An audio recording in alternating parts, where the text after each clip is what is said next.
Good morning. Welcome back to the Southern Bible Thumper channel. For this upload, we will be reviewing Deuteronomy chapter 33. Moses is continuing his extended farewell address to Israel before they go into the land of Canaan. In chapter 32, God tells Moses, after he writes a song, that it's time for him to go up to Mount Nebo and die. So in chapter 28, he details this long list of tragedies that will happen if Israel doesn't obey God. 29, he sort of reconfirms that. Chapter 30, he explains to Israel that if they decide to embrace God again,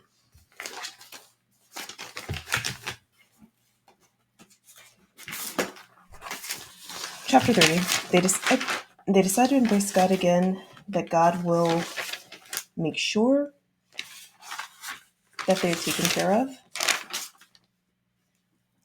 It's sort of like to reverse the curses in 28. All they need to do is begin embracing the word that God gave them, and they will find themselves being delivered out of the curses. Then when you have verse 31, Moses continues. He announces the law about the 7 years at the Feast of Tabernacles, how every 7 years the word is supposed to be announced to Israel so that they can be aware of the laws that God gave them. In chapter 32, that's when he's still giving more of a speech, and God reveals to Moses, hey, it's time for you to go ahead and die because the Israelites are going to turn and rebel anyway, so just go ahead and let's die. So after that, then Moses writes this long song, and it's supposed to serve as a witness. So when Israel does fall into these curses, then their children will know this song, and this song will be the clue or the reason, or it's like that they're being taught the song. So when they do fall off, this song will be the reason why, and maybe it will be a clue to them to begin embracing God again.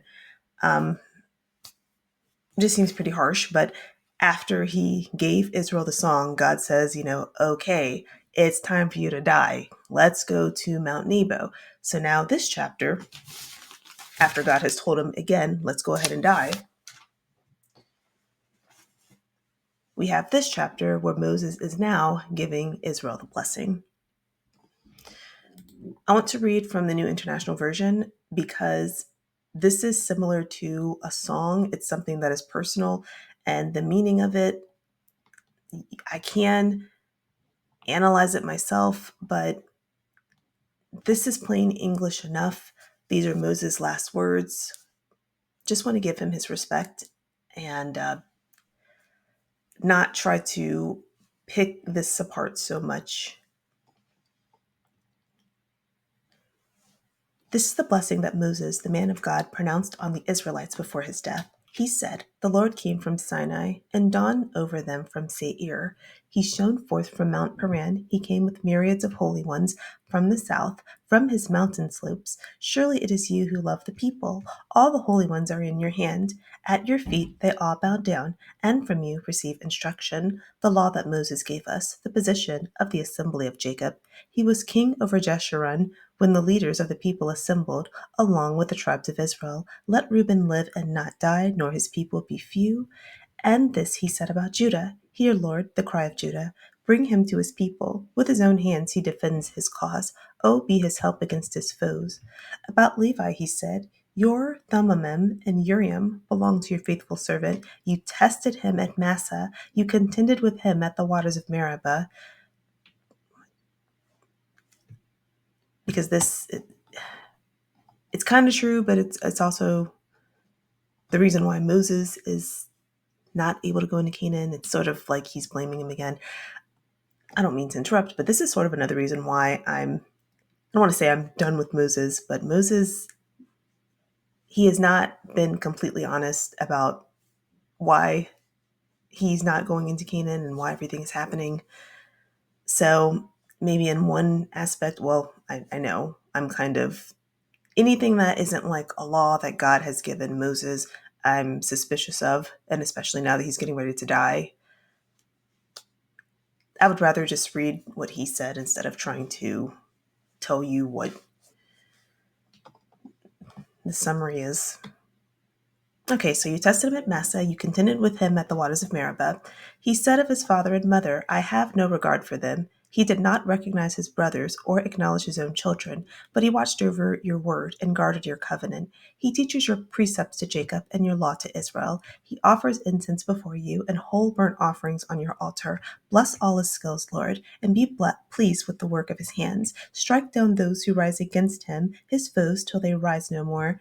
About Benjamin he said, let the beloved of the Lord rest secure in him, for he shields him all day long, and the one the Lord love rests between his shoulders.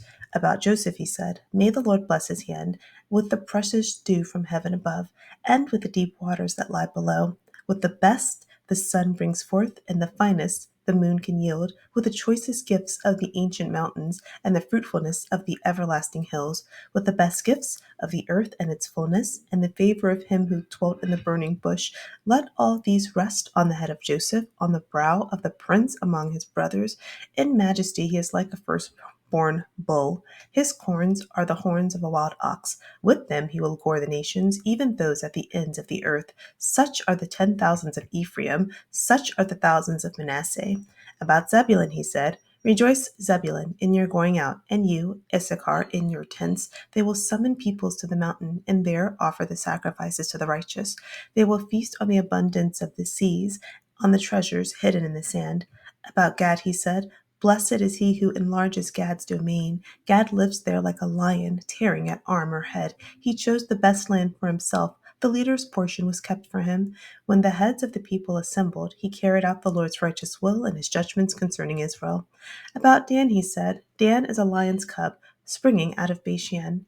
About Naphtali he said, Naphtali is abounding with the favor of the Lord, and is full of his blessing. He will inherit southward to the lake.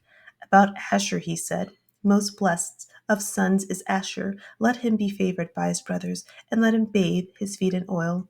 The bolts of your gates will be iron and bronze, and your strength will equal your days. There is no one like the God of Jeshurun, who rides across the heavens to help you, and on the clouds in his majesty.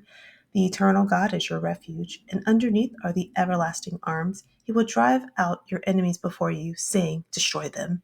So Israel will live in safety. Jacob will dwell secure in a land of grain and new wine, where the heavens drop dew.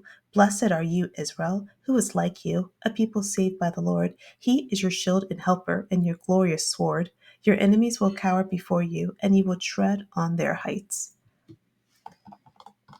So we see that Moses has addressed the tribes of Israel, and he will die in the next chapter. So, as most people are, Moses is just another complicated character who did his best to honor God where he could.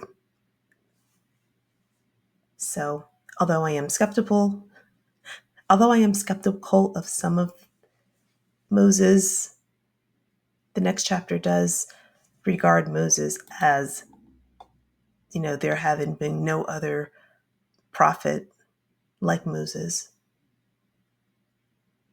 Thank you for clicking on the video. I love you. Have a wonderful day.